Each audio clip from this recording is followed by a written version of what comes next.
Para sahabat terkasih, salam jumpa lagi dengan saya, Romo Sipri. Hari ini hari terakhir dalam tahun 2022.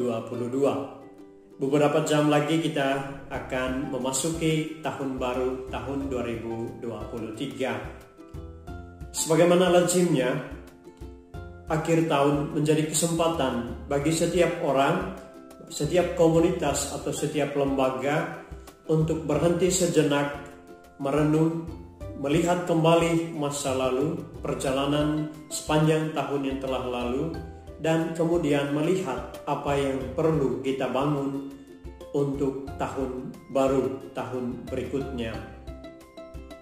Pada kesempatan ini tentu saja kita semua memiliki sikap yang sama, yakni bersyukur atas segala berkat Tuhan yang Tuhan berikan, yang telah kita alami, telah kita terima sepanjang tahun ini. Dan di jam-jam terakhir tahun ini, saya berbagi permenungan dengan sahabat sekalian. Yang pertama, bahwa saat ini yang kita bisa buat hanyalah bersyukur, karena masa lalu telah berlalu. Yang lalu itu tidak bisa kita ulang kembali. Tetapi setiap peristiwa yang telah terjadi dengan segala dinamika, keberhasilan dan kegagalannya patut kita syukuri. Alasannya karena baik kesuksesan maupun kegagalan sama-sama memberikan makna tertentu kepada kita hingga pada saat ini.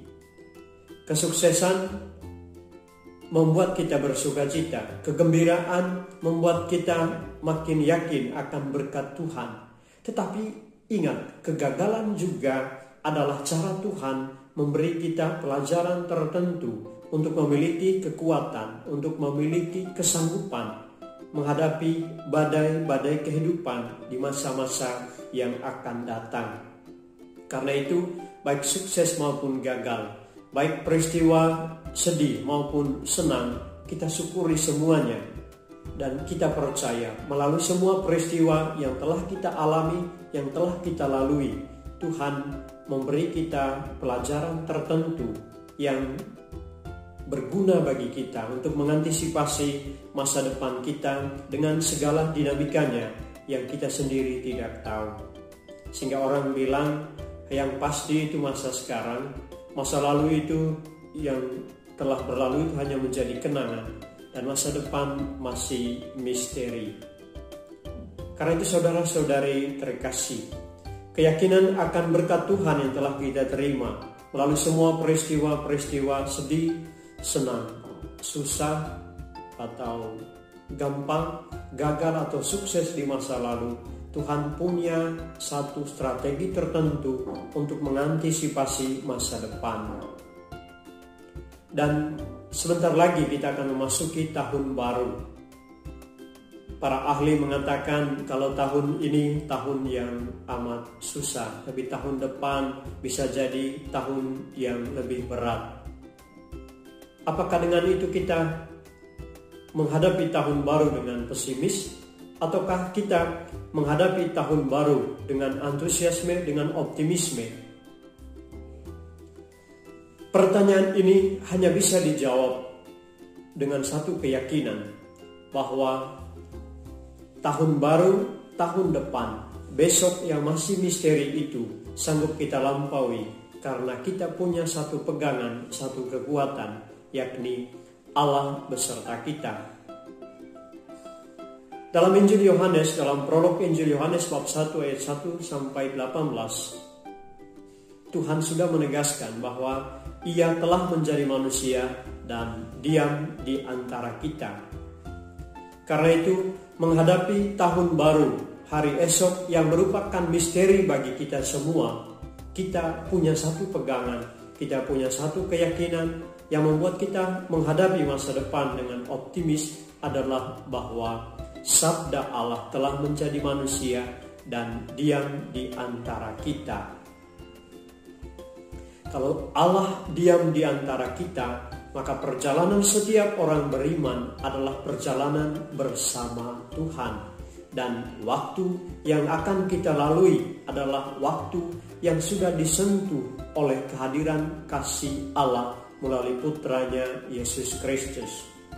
Karena itu saudara-saudari terkasih, di samping bersyukur atas berkat Tuhan di masa lalu dan sekarang, kita perlu membangun komitmen untuk terus berjalan bersama Tuhan yang sudah ada di antara kita, yang sudah menjadi manusia.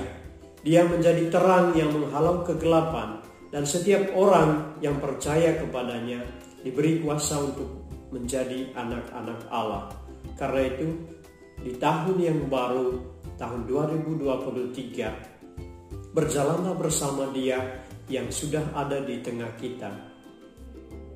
Inilah yang membuat kita tidak merasa risau dengan masa depan, tetapi menghadapinya dengan penuh keyakinan, dengan penuh optimis bahwa kita juga tetap diberkati, disertai, dilindungi oleh Tuhan di hari-hari yang akan datang, di tahun baru, di hari esok, karena Allah telah menjadi manusia dan diam di antara kita. Selamat memasuki tahun baru. Tuhan memberkatimu, Tuhan memberkati keluargamu, dan menyertai seluruh dinamika hidup kita. Marilah kita berdoa. Allah yang Maha Kuasa, syukur untuk tahun yang telah berlalu dan semua berkat yang Engkau berikan melalui segala peristiwa hidup kami. Kami persembahkan hidup kami di tahun baru di bawah perlindungan dan pertolongan melalui Kristus Putramu yang diam di antara kami. Biarlah cahayanya menerangi langkah hidup kami dalam segala dinamika dan segala peristiwa yang kami hadapi, agar kami tetap berserah padamu dan mengandalkan terang cahaya-Mu yang menuntun kami kepada kebenaran, keselamatan, sukacita. Demi Kristus Tuhan dan pengantara kami. Amin.